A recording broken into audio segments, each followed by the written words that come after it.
अंतर्राष्ट्रीय समाचार। गाजा में बना रहेगा आईडीएफ, नेतन्याहू।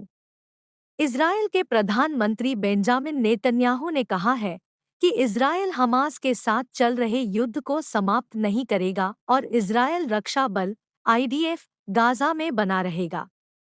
नेतन्याहू ने बुधवार रात को उन अटकलों को खारिज कर दिया कि इजरायल युद्ध समाप्त कर देगा।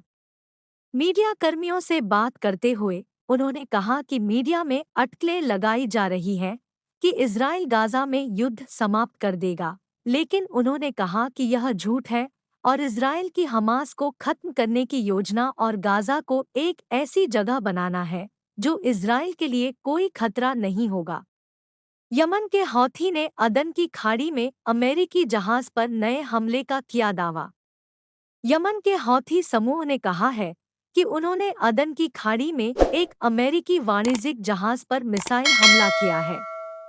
हौथी सेना द्वारा जारी एक बयान के अनुसार समूह के प्रवक्ता याह्या सारिया ने बुधवार को कहा कि उन्होंने गाजा में फिलिस्तीनियों के समर्थन और यमन के खिलाफ अमेरिकी ब्रिटिश आक्रामकता के जवाब में इजरायली बंदरगाहों की ओर जा रहे कंटेनर जहाज केओआई को निशाना बनाया।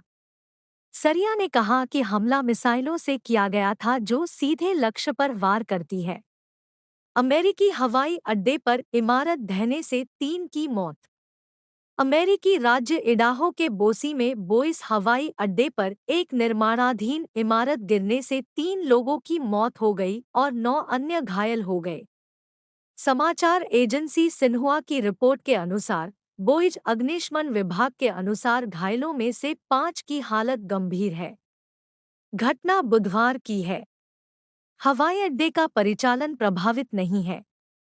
ढहने का कारण पता लगाने के लिए जांच जारी है।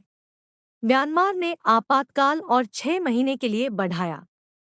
म्यांमार की राष्ट्रीय रक्षा और सुरक्षा परिषद (NDSC) ने दक्षिण पूर्व एशियाई देश में आपातकाल की स्थिति को 6 महीने के लिए बढ़ा दिया है। परिषद की सूचना टीम ने यह जानकारी दी।